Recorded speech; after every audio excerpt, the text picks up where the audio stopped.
Hello दोस्तों, कैसे हैं आप सभी लोग। देखिए, हम लोगों ने विगत 2 दिनों में करंट अफेयर के बारे में थोड़ा बहुत डिटेल में पढ़ा था।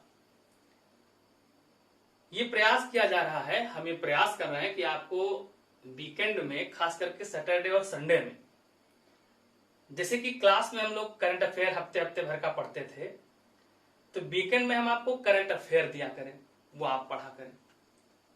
उधर आपको रीजनिंग भी मिल जाती है वीकेंड में। बाकी रेगुलर डे जैसे हम लोग पॉलिटी और ज्योग्राफी पढ़ रहे थे, ऐसे पॉलिटी और ज्योग्राफी पढ़ेंगे। तो आज हम लोग पॉलिटी, जो भारत का संवैधानिक विकास हम लोग पढ़ रहे थे, उस संवैधानिक विकास के जो बचे हुए एक्ट हैं, उनसे क्या सुधार किया गया, उस पर चर्चा करते हैं। तो जो भारत का संवैधानिक विकास हम लोगों ने पढ़ा था, उस संवैधानिक विकास में पिछली क्लास में, पिछले लेक्चर में हम लोगों ने 1858 का, 1858 का भारत शासन अधिनियम पूर्णतया पढ़ लिया था। और आज जो हम लोगों को डिस्कस करना है, आज हम लोगों को एक बात ये डिस्कस कर लेनी है कि 1861 का जो भारत परिषद अधिनियम आया, तो 1861 के भारत परिषद अधिनियम से क्या क्या सुधार किए गए, ये हम लोगों को डिटेल में पढ़ना है। यहां आपको 2-3 बातें एकदम क्लियरली याद रखनी है। पहली बात तो आपको ये याद रखना है कि लॉर्ड कैनिंग 1858 के भारत शासन अधिनियम के द्वारा, 1858 के गवर्नमेंट ऑफ इंडिया एक्ट के द्वारा भारत के पहले वायसराय बनाए जा चुके थे, क्योंकि इनका कार्यकाल इंडिया में 1856 से 1862 तक है। और 1861 के भारत परिषद अधिनियम के अनुसार जो भी प्रोविजन किए गए, जो भी प्रावधान किए गए, उसमें से अधिकांश प्रोविजन को भारत में लागू कराने का प्रयास किसके द्वारा किया जाएगा, तो लॉर्ड कैनिंग के द्वारा किया जाएगा। सबसे पहली बात तो हमको यह ध्यान देना है कि जो 1861 का भारत परिषद अधिनियम है, इस 1861 के भारत परिषद अधिनियम ने भारत में कई सारे सुधार किए, जिसमें से सबसे पहले रिफॉर्म की अगर हम लोग बात करें तो 1861 के एक्ट के द्वारा, 1861 के एक्ट के द्वारा भारत में संवैधानिक विकास का सूत्रपात शुरू हुआ। यानी हमारे इंडिया में संवैधानिक विकास यहीं से मूल रूप से प्रारंभ हो जाते हैं। तो संवैधानिक विकास का सूत्रपात सबसे पहले किस एक्ट के द्वारा प्रारंभ हुआ, तो सबसे पहले 1861 के एक्ट से माना जाता है, 1861 के भारत परिषद अधिनियम से माना जाता है। दूसरी सबसे खास बात यह कि इसी 1861 के एक्ट के द्वारा, 1861 के एक्ट के द्वारा यह प्रयास किया गया कि भारतीयों को प्रशासन में अधिकार प्रदान किया जाए, यानी भारतीयों को प्रशासन में रखा जाए। तो दूसरी खास बात यह है कि भारतीयों को, जो इंडियंस थे, भारतीयों को प्रशासन में भागीदार बनाने का प्रयास किया गया कि भारतीयों को भी प्रशासन में भागीदार बनाया जाए, इनको भी कुछ अधिकार प्रदान किए जाए। तो इस 1861 के अधीन कौन कौन से प्रोविजन किए गए, तो मेन 2 ऑब्जेक्टिव है। पहला ऑब्जेक्टिव क्या है कि भारत के संवैधानिक विकास को आगे प्रमोट किया जाए। दूसरा ऑब्जेक्टिव क्या है, तो दूसरा ऑब्जेक्टिव है कि भारतीयों को प्रशासन में भागीदार बनाया जाए, इनको भी पार्टिसिपेट कराया जाए। तो इस उद्देश्य से 1861 के एक्ट में क्या क्या प्रोविजन किए गए, क्या क्या प्रावधान किए गए, ये हम लोगों को डिस्कस करना है। तो इसके द्वारा पहला प्रोविजन है, पहला प्रावधान ये किया गया था कि पोर्टफोलियो सिस्टम, पोर्टफोलियो सिस्टम का मतलब होता है विभागीय प्रणाली। यानी इसके द्वारा पहला काम क्या किया गया कि भारत में विभागीय प्रणाली की शुरुआत की गई, पोर्टफोलियो सिस्टम को इंट्रोड्यूस किया गया। और जब विभागीय प्रणाली की शुरुआत की गई, पोर्टफोलियो सिस्टम की शुरुआत की गई, तो इस विभागीय प्रणाली पोर्टफोलियो सिस्टम के द्वारा ही भारत में आज का जो आपको मंत्री परिषदीय स्वरूप दिखता है, जो आपको मंत्रिमंडलीय स्वरूप दिखता है प्रशासन में, ये मंत्रिमंडलीय स्वरूप की शुरुआत किस एक्ट से शुरू मानी जाती है? तो मंत्रिमंडलीय स्वरूप की शुरुआत मानी जाती है पोर्टफोलियो सिस्टम की शुरुआत होने से। यानी एक इंडिविजुअल को एक विभाग दे दिया गया, दूसरे इंडिविजुअल को दूसरा विभाग दे दिया गया, तीसरे इंडिविजुअल को तीसरा विभाग दे दिया गया। तो जब सेपरेशन ऑफ डिपार्टमेंट हुआ, ऐसे ही आज क्या किया गया है? मंत्रिमंडल बांटा गया है, हर एक मंत्री को अलग अलग मंत्रालय आवंटित कर दिए गए।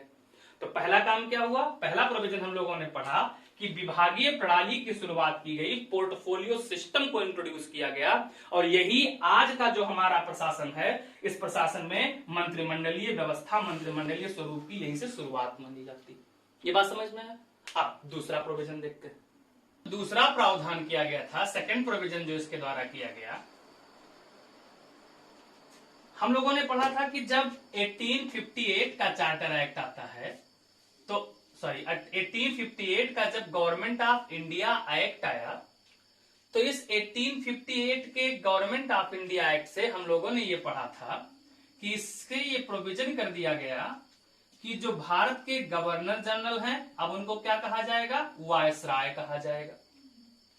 और board of control, court of director, ये सब खत्म कर दिया गया, और उसके स्थान पर किसकी नियुक्ति कर दी गई? भारत सचिव की नियुक्ति कर दी गई, इंडिया सेक्रेटरी को अपॉइंट कर दिया गया। जो वायसराय को नियुक्त किया गया भारत में, इनके अधीन भी एक परिषद बना दी गई जिसको वायसराय की कार्यकारिणी परिषद कहते थे। जो भारत सचिव हैं, इनके अधीन भी एक परिषद बना दी गई जिसको भारत परिषद कहते थे। यानी किस किस को अपॉइंट किया गया? तो वायसराय और उनके पास परिषद थी, भारत सचिव और उनके पास भी परिषद को बनाया गया। ये बात समझ में है? फिर जो परिषद बनाई गई, इसके बारे में हम लोगों ने पढ़ा था कि जो भारत परिषद है, इसमें 15 सदस्यों को नियुक्त किया गया, वो हम लोगों ने पढ़ लिया है। अब हम लोगों को ये देखना है कि जो वायसराय हैं, वायसराय की जो परिषद है, इस परिषद में ये अधिकार दिया गया था किसके द्वारा? 1861 के एक्ट की अब बात कर रहे। तो 1861 के एक्ट से ये प्रोविजन किया गया था कि जो वायसराय की परिषद है, इसमें 6 से 12 सदस्यों की नियुक्ति की जा सकती है। यानी कितने मेंबर अपॉइंट किए जा सकते हैं? तो जो वायसराय गवर्नर जनरल की परिषद है, इस गवर्नर जनरल की परिषद में 6 से 12 सदस्यों को नॉमिनेट, मनोनीत किया जा सकता है। और इन सदस्यों का कार्यकाल कितने वर्ष निर्धारित किया गया था? तो इन सदस्यों का कार्यकाल 2 वर्ष के लिए निर्धारित किया गया था, जिसमें यह व्यवस्था की गई थी कि इसके आधे सदस्य कैसे हो सकते हैं? तो इसके आधे सदस्य गैर सरकारी सदस्य हो सकते हैं, यानी नॉन गवर्नमेंट लोग हो सकते हैं। क्लियर एकदम? अब अगर गवर्नर जनरल किसी प्रोविजन पर, किसी विशेष मुद्दे पर डिस्कशन कर रहे हैं, उनकी काउंसिल, उनकी परिषद किसी अन्य मुद्दे पर विचार प्रकट करती है, लेकिन अगर वायसराय गवर्नर जनरल को अपने परिषद की बातें पसंद नहीं आती, तो यह अधिकार था, किसको यह अधिकार था? तो यह अधिकार था वायसराय को कि वो वायसराय अपने परिषद के सदस्यों पर की बात को ना मान करके क्या लगा सकते थे? तो वीटो पावर का प्रयोग कर सकते थे, यानी वीटो को अप्लाई कर सकते थे। फिर से एक बात सुनिए, बहुत इंपॉर्टेंट फैक्ट है। हम लोगों ने पढ़ा कि वायसराय के अधीन उनकी परिषद बना दी गई थी। इस परिषद में 6 से 12 सदस्यों को मनोनीत किया जा सकता था। इसमें गैर सरकारी सदस्य होते थे। आधे कैसे होते थे? गैर सरकारी सदस्य होते थे। इनका कार्यकाल कितने साल का होता था? तो इनका कार्यकाल 2 वर्षों का होता था। अगर परिषद किसी मुद्दे पर अपने विचार प्रकट करती है और वायसराय उससे संतुष्ट नहीं है, तो वायसराय के पास अधिकार होता था कि वह अपने परिषद के विरुद्ध जाकर के, यानी उनकी बातों को ना मान करके किसका प्रयोग कर सकते थे? वीटो का प्रयोग कर सकते थे। और 1862 ईस्वी में, किस सन में? 1862 में, 1862 ईस्वी में वायसराय की कार्यकारिणी परिषद में 3 भारतीय सदस्यों को नियुक्त किया गया था।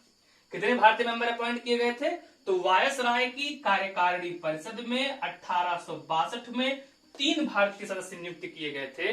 इसमें पहले थे, एक थे पटियाला के राजा यानी पटियाला के महाराजा, दूसरे जिनको नियुक्त किया गया था दूसरे थे बनारस के राजा, और तीसरे इंडिविजुअल जिनको नियुक्त किया गया था उनको कहते हैं सर दिनकर राव को नियुक्त किया गया था। यानी कुल मिलाकर के 1862 में 3 भारतीय सदस्य नियुक्त किए गए। कौन कौन? पटियाला के महाराजा, बनारस के राजा, और कहां के? और किसको? सर दिनकर राव को नियुक्त किया गया। अब तीसरा प्रोविजन, तीसरे प्रोविजन में विशेष रूप से गवर्नर जनरल यानी वायसराय की शक्तियों को और बढ़ा दिया गया। और जो गवर्नर जनरल है यानी जो वायसराय हैं, इनके पावर को, इनकी शक्ति को बढ़ाते हुए ये प्रावधान किया गया कि जो गवर्नर जनरल हैं, गवर्नर जनरल को अधिकार दे दिया गया कि गवर्नर जनरल भारत में नए प्रांतों का सृजन कर सकते हैं। यानी नए प्रांत का निर्माण किसके द्वारा किया जा सकता है?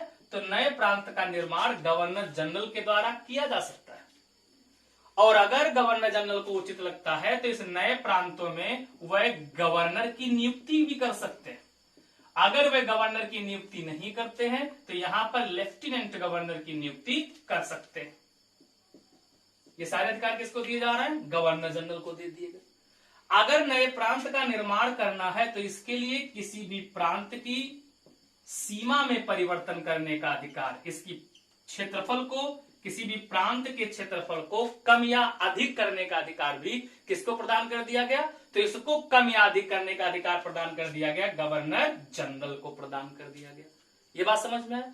यानी कुल मिलाकर के हमने सीखा कि 1861 के भारत परिषद अधिनियम के द्वारा गवर्नर जनरल को नए प्रांतों के निर्माण करने के अधिकार प्रदान कर दिए गए और किसी भी प्रांत की सीमा, उसके क्षेत्रफल में परिवर्तन करने का अधिकार किसको प्रदान कर दिया गया? तो ये अधिकार गवर्नर जनरल को प्रदान कर दिया गया। इतनी बात समझ में आई? अब नेक्स्ट प्रोविजन, ये तीसरा हो गया। अब देखते हैं चौथा प्रावधान क्या किया गया। प्रोविजन, फोर्थ प्रोविजन ये किया गया कि जो गवर्नर जनरल हैं, गवर्नर जनरल भारत में शांति को बनाए रखने के लिए, भारत में शांति स्थापित करने के लिए उनको सारे अधिकार प्रदान किए गए। और खास करके सबसे बड़ा अधिकार उन्हें यह प्रदान किया गया कि भारत में पीस बनाए रखने के लिए, शांति बनाए रखने के लिए वह अपने परिषद के निर्णय की, यानी जो भी उनका काउंसिल निर्णय करे, अपने परिषद के निर्णय की उपेक्षा कर सकते थे, इसको नकार सकते थे, यानी इसको मानने से मना कर सकते थे। और अगर इसको मानने से मना कर सकते थे मतलब उनको अधिकार क्या दे दिया गया कि गवर्नर जनरल अगर चाहें तो गवर्नर जनरल को अधिकार है कि वह क्या कर सकते हैं। तो पांचवा प्रोविजन ये हो गया कि गवर्नर जनरल संकट काल की दशा में, किसी भी प्रकार के संकट की दशा में, जब उनको ऐसा लगे कि इस समय कोई ऐसी असुविधा का माहौल बन गया है जिसमें प्रशासन को चलाए रखना बहुत ही आवश्यक सा हो गया है, तो उनके पास अधिकार था कि संकट काल की दशा में गवर्नर जनरल अध्यादेश जारी कर सकते थे। बहुत इंपॉर्टेंट फैक्ट है, बहुत बार पेपर में आ चुका है। यानी संकट काल की दशा में ऑर्डिनेंस इशू करने का अधिकार, अध्यादेश जारी करने का अधिकार किसको प्रदान कर दिया गया? तो गवर्नर जनरल को अधिकार प्रदान कर दिया गया। ये बात समझ में आया? अगर मान लो कि जो विधान परिषद बनाई गई, हम लोग इसके बारे में पढ़ चुके हैं, तो जो विधान परिषद बनाई गई, अगर विधान परिषद निर्णय देने को तैयार नहीं और संकट की स्थिति उत्पन्न हो गई, तो ऐसे संकट काल की दशा में, ऐसी विपदा की दशा में गवर्नर जनरल को कौन सा अधिकार मिल गया था? तो governor general can issue ordinance, can proclaim ordinance, ordinance को जारी करने का अधिकार किसको दे दिया गया? तो ऑर्डिनेंस को जारी करने का अधिकार गवर्नर जनरल को प्रदान कर दिया गया। आज भी हम सबको पता है कि हमारे संविधान में आर्टिकल नंबर 123, कौन सा आर्टिकल? तो आर्टिकल नंबर 123 से अध्यादेश कौन जारी करता है? राष्ट्रपति साहब। आर्टिकल नंबर 213 से कौन अध्यादेश जारी करता है? तो आर्टिकल नंबर 213 से राज्यपाल अध्यादेश जारी करते हैं। इसके बारे में जो हम लोग पॉलिटी पढ़ेंगे, तो आगे प्रोसीड करेंगे, वो हम आपको पूरा डिटेल में बताएंगे कौन सी कंडीशन है, कौन सी शर्तें हैं, कब जारी करते हैं। ये बात समझ में आए? तो ये आपको बिल्कुल याद रखना है कि ऑर्डिनेंस इश्यू करने का अधिकार किसको दिया गया, तो ऑर्डिनेंस इश्यू करने का अधिकार दे दिया गया गवर्नर जनरल को। अगला प्रोविजन ये भी बहुत इंपॉर्टेंट है, गवर्नर जनरल की ही शक्ति से जुड़ा हुआ है। गवर्नर जनरल यानी वायसराय, ये ध्यान रखिएगा, गवर्नर जनरल का मतलब क्या है, वायसराय है। तो जो गवर्नर जनरल हैं, गवर्नर जनरल को भी अधिकार दे दिया गया था कि गवर्नर जनरल मतलब जो वायसराय साहब है, ये कलकत्ता में रहते थे, यानी कलकत्ता के प्रमुख हुआ करते थे, हम आपको बता चुके हैं। और फिर यही चल के क्या बन गए थे, गवर्नर जनरल ऑफ इंडिया बन गए थे, फिर यही क्या बन गए, वायसराय बन गए। और ये पूरे भारत के लिए कानून बनाते थे। लेकिन बाद में कानून बनाने की शक्ति में इनकी कमी की गई, कटौती की गई, और इनके कानून बनाने में कटौती करते हुए, विधायी शक्ति को इनसे पृथक करते हुए हम लोगों ने पढ़ा था कि ऑल इंडिया लेजिस्लेटिव काउंसिल बना दिया गया। ये हम डिस्कशन कर चुके हैं पिछली क्लास में। तो जब ऑल इंडिया लेजिस्लेटिव काउंसिल बना दिया गया, तो जो अखिल भारतीय विधान परिषद बनाया गया, वो भारत के लिए कानून बनाने लगा। उसमें वो बंबई के लिए भी कानून बनाता था, वो मद्रास के लिए भी कानून बनाता था। लेकिन यहां पर 1861 के एक्ट से, 1861 के विधान परिषद अधिनियम से फिर से ये प्रोविजन किया गया, ये प्रावधान किया गया कि जो मद्रास और बंबई है, जो मद्रास और बंबई है, मद्रास और बंबई की प्रेसिडेंसी में इनको फिर से कानून बनाने की शक्ति प्रदान कर दी गई। यानी फिर से कानून बनाने का अधिकार किसको सौंप दिया गया, मद्रास और बंबई को सौंप दिया गया। अब अगर मद्रास और बंबई को कानून बनाने का अधिकार दिया गया, अब आप खुद बताओ कि पहले शक्ति एक कलकत्ता प्रेसिडेंसी के पास ज्यादा हो गई, फिर कलकत्ता प्रेसिडेंसी से अधिकार लेकर के फिर अलग अलग प्रेसिडेंसी को दिया जाने लगा। इसी को कहा जाता है पॉलिसी ऑफ डिसेंट्रलाइजेशन, हिंदी में बोलते हैं विकेंद्रीकरण की नीति। कौन सी नीति कहते हैं, तो इसी को कहा जाता है पॉलिसी ऑफ डिसेंट्रलाइजेशन। और पॉलिसी ऑफ डिसेंट्रलाइजेशन का मतलब होता है विकेंद्रीकरण। विकेंद्रीकरण का मतलब होता है एक व्यक्ति से शक्ति को निचले तबके तक, अलग अलग लोगों तक शक्तियों का स्थानांतरण करना। जैसे आपको पता होगा कि 1861 के एक्ट में जब विकेंद्रीकरण की नीति शुरू की गई, तो विकेंद्रीकरण की नीति का मतलब हम लोगों ने अब एकदम सीख लिया कि सेपरेशन ऑफ पावर कर देना, शक्तियों का स्थानांतरण कर देना। जैसे हमारे यहां भाग 9 जोड़ा गया 73rd अमेंडमेंट के द्वारा, 73वें संशोधन के द्वारा क्या जोड़ा गया, भाग 9 जोड़ा गया। तो कहीं ना कहीं इस भाग 9 का भी उद्देश्य क्या है, विकेंद्रीकरण की नीति लाना। यानी तृणमूल लेवल पर, निचले लेवल तक लोगों को क्या करना है, तो निचले लेवल तक ले जाकर के लोगों को शक्तियां प्रदान करना है, लोगों को अधिकार प्रदान करना है। तो ऐसे ही 1861 के एक्ट से जब विकेंद्रीकरण की नीति लाई गई, यानी फिर से बंगाल, मद्रास, इन दोनों प्रेसिडेंसियों को जब कानून बनाने की शक्ति प्रदान की गई, तो यहां पर आवश्यकता किसकी पड़ी कि कोई एक ऐसी संस्था होनी चाहिए जो विधायी संस्था के रूप में कार्य करे, विधायिका के रूप में काम करे, यानी विधायिका के रूप में कार्य करे। इसीलिए बंगाल में 1862 में, बंगाल में कब, 1862 में उत्तर पश्चिमी प्रांत में, यानी कहां पर, उत्तर पश्चिमी प्रांत में कब, 1886 में, और उसके बाद पंजाब में 1897 में। यानी बंगाल में कब, 1862 में, उत्तर पश्चिमी प्रांत में कब, 1886 में, और पंजाब में कब, 1897 में विधान परिषदों की स्थापना कर दी। यानी कब इसको स्टैब्लिश किया गया, तो विधान परिषदों की स्थापना कर दी गई। और इन्हीं को क्या अधिकार दिया गया, इन्हीं को कानून बनाने का अधिकार प्रदान कर दिया गया। ये बात एकदम क्लियर समझ में आई। अब आगे बढ़ते हैं। तो 61 का इंडियन काउंसिल एक्ट है, भारत परिषद अधिनियम है। इस भारत परिषद अधिनियम से एक और बड़ा प्रोविजन जो हम लोगों ने स्टार्टिंग में ही देखा है कि भारतीयों को भागीदार तो बना लिया गया, अधिकार तो प्रदान कर दिया गया, लेकिन अधिकार कहीं ना कहीं दिखावा अधिक था और अधिकार कम था। यानी शुद्ध भाषा में अगर हम बात करें तो भारतीयों को विधान कार्यों से जोड़ा तो गया कि आपको विधान कार्य में पार्टिसिपेट करने का हम मौका देते हैं, तो भारतीयों को विधान कार्यों से जोड़ दिया गया, लेकिन उन्हें ना तो विधान कार्यों में मतदान का अधिकार दिया गया, ना तो विधान कार्यों में उन्हें प्रश्न पूछने का अधिकार दिया गया, यानी ऐसा कोई भी अधिकार भारतीयों को प्रदान नहीं किया गया। ध्यान रहे, यहाँ विधान कार्य की हम बात कर रहे हैं, अभी बजट की बात नहीं कर रहे हैं। उस बजट की बात हम लोग 1892 में करेंगे। फिर से एक बार हम लिख के आपको बता रहे हैं, यानी भारतीयों को विधान कार्यों से जोड़ दिया गया। भारतीयों को विधान कार्य यानी कानून बनाने की शक्ति से विधान कार्य से जोड़ा गया।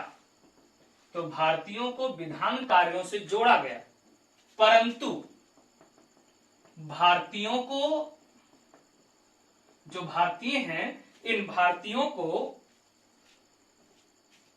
प्रश्न पूछने का अधिकार,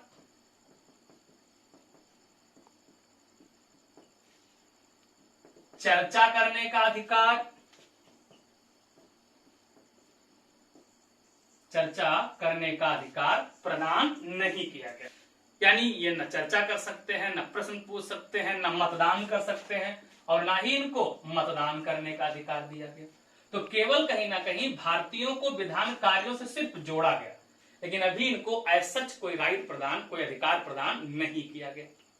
1861 के इंडियन काउंसिल एक्ट का अगला प्रोविजन ये बहुत इंपॉर्टेंट है।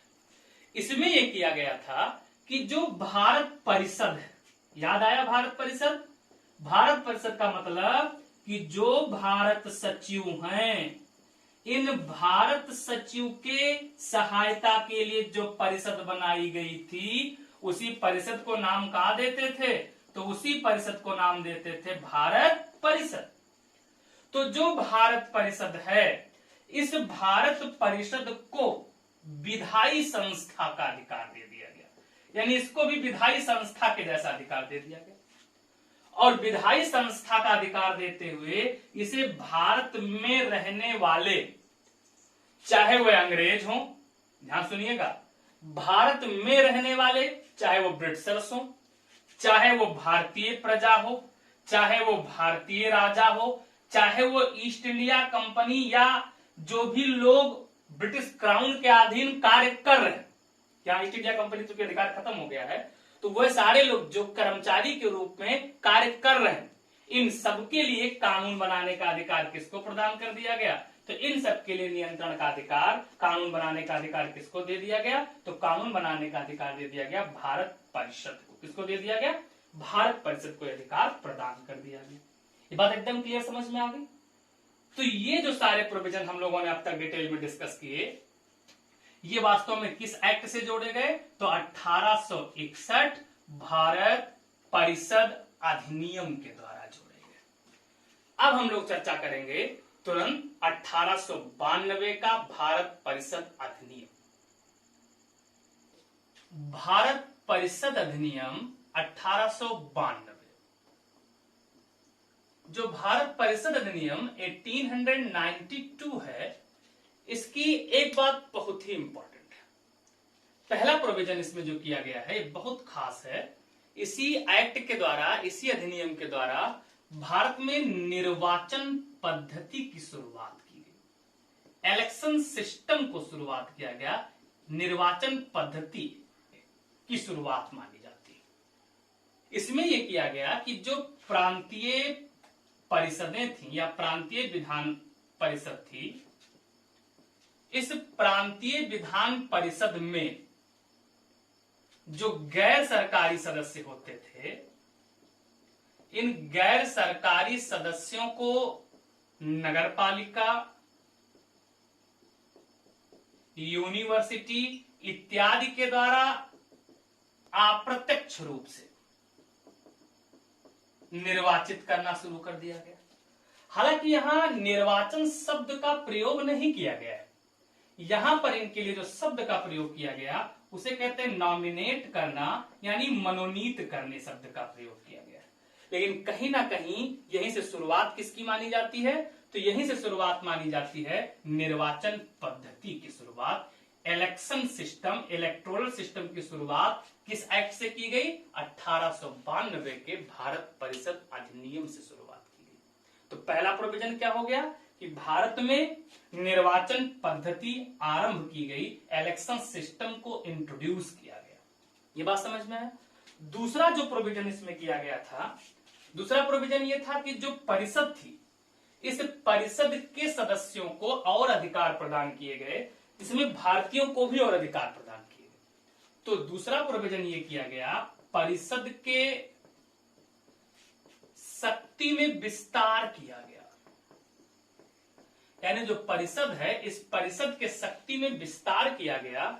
और खास करके सबसे खास बात यह है कि जो परिषद के शक्ति में विस्तार किया गया, इसके द्वारा भारतीय सदस्यों को भी अधिकार प्रदान हुए, भारतीय सदस्यों को भी अधिकार मिला, इनको भी राइट प्रदान किए गए।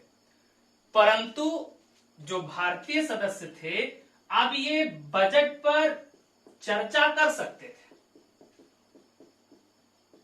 लेकिन बजट पर ना तो इनको मतदान का अधिकार दिया गया और ना ही इनको पूरक प्रश्न पूछने का अधिकार दिया गया। यानी ना तो ये पूरक प्रश्न पूछ सकते हैं, कोई भी सप्लीमेंट्री क्वेश्चन नहीं कर सकते, कोई भी अनुपूरक प्रश्न नहीं कर सकते, और ना ही इनके द्वारा मतदान में हिस्सा लिया जा सकता था। ये बात समझ में आई। तीसरा प्रोविजन 1892 का सबसे खास ये है, इसमें बताया गया था कि मान लीजिए कोई सार्वजनिक हित का मामला है, कोई सार्वजनिक इंपॉर्टेंस का मुद्दा है, तो जो सार्वजनिक हित का मामला है, सार्वजनिक हित के मामले में अगर भारतीय सदस्य चाहें तो वह प्रश्न पूछ सकते हैं, लेकिन प्रश्न पूछने के लिए भारतीय सदस्यों को पहले क्या करना पड़ेगा? तो 6 दिन की अग्रिम नोटिस देनी पड़ेगी। यानी पहले वह परिषद को, विधान परिषद को इस बात की नोटिस दे कि इस सार्वजनिक महत्व के विषय पर हमको एक प्रश्न जानना है, हमें उस सरकार से जवाब चाहिए। तो ये अधिकार किसको दे दिया गया था? सदस्यों को मिल गया था। ये प्रोविजन किसका हो गया? खास 1892 का भारत परिषद अधिनियम का हो गया। एकदम क्लियर समझ में आया? तो आज यहीं तक। बहुत बहुत धन्यवाद। Thank you. जय हिंद।